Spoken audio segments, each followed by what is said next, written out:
前辈，那这位花花前辈全名叫什么？我该怎么称呼他？总不能我也叫花花前辈吧？楚风暗中询问，他的名字就叫花花，你叫他前辈就行。不过其实他也是很出名的，因为在你母亲扬名之前，他是当时浩瀚修武界最强的小辈界灵师天才之一。又因为他当时穿的界灵长袍不仅带有花瓣虚影，甚至散发阵阵香气，因此世人都称他为花仙界灵师。夏星辰道：不过切记，你认识花花前辈这件事不要外传，更不要向外透露他的长相，因为世人是少有人知道他的长相的。夏星辰提醒道：放心吧前辈，我的嘴巴最严了。楚风道：星辰姐姐，你过来一下。花花高喝一声。见状，夏星辰也是赶忙起身走了过去。星辰姐姐，你怎么对这个楚风这么热情？若不是知道他是界染青的儿子，我都怀疑他是你儿子了。花花以暗中传音说道。花花胡说什么呢？夏星辰瞥了花花一眼。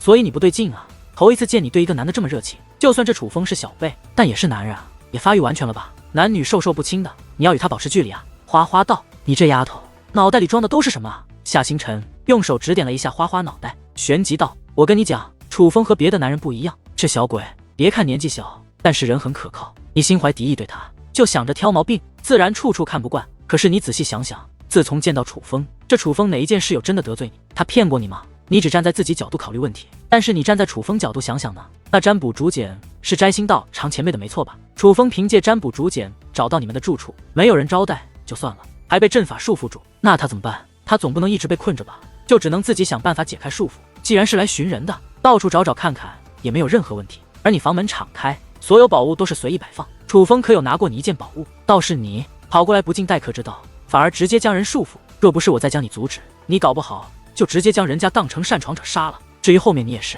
话到此处，花花赶忙用手捂住了夏星辰的嘴巴。好好好，知道了知道了。你看你看，还说对这楚风不特别，你可是向来帮亲不帮理的，何况咱们可是好姐妹。但是你居然因为这个楚风责怪我。花花撅着嘴巴，有些委屈。哎呀，花花你当然是我的好姐妹，这自然无需多言，但楚风也是我的好朋友，我实话告诉你吧，他救过我的命。夏星辰道：真的？花花有些意外。当然。夏星辰道。见夏星辰如此肯定，花花不由再度看向楚风一眼。这一次他的目光有所变化，那座移动宫殿也在神体天河，所以经过一番赶路后，楚风也是终于见到了他。他藏得并不隐秘，就在一片山林之中，只不过他与楚风想象中的样子不一样。想象中这移动宫殿应该极其雄伟，但是这座移动宫殿造型简单，没有光芒，并且居然只有1米高。它坐落在山脚下，就像是寻常百姓用来供奉山神的小庙一般。只是虽然外观与想象有出入，但看到它那一刻，楚风便也知道这移动宫殿很不简单。在楚风观察之际，花花早已开始布阵。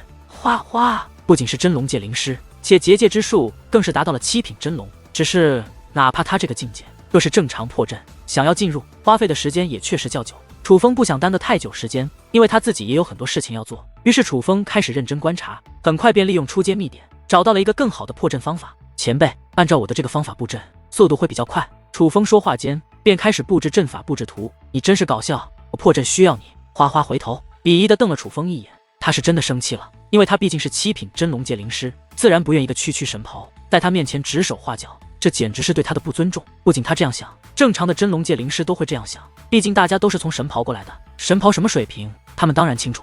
若是神袍能比得过真龙，他们也不会如此辛苦地成为真龙了。可是他看到楚风的阵法布置图后却愣住了。花花就在此时，夏星辰也是开口，但夏星辰话未说完，花花却立刻摆手。好了，别说了，我试试。花花竟大袖一挥，将自己先前布下的阵法直接抹除，按照楚风的阵法布置图开始布置。不过片刻功夫，他便将阵法布置完成。这么快？见到这么快完成，就连夏星辰心里都泛起了嘀咕，因为太快了。对比上一次花花自己布置的阵法，这座阵法的布置时间快了数倍。众所周知，阵法布置越久，威力越大。阵起伴随一声轻喝，花花直接催动阵法。阵法笼罩之下，那移动宫殿内一股结界之力涌现，形成了一道结界门。虽说移动宫殿很小，但这道结界门则是正常的。成了。夏星辰诧异地看向花花，其实这不是他第一次看到这结界门了，但就是因为那阵法布置得太快，他才有些难以置信。是啊，花花点头。所以是此地阵法弱了，还是楚风那阵法的功劳？夏星辰问。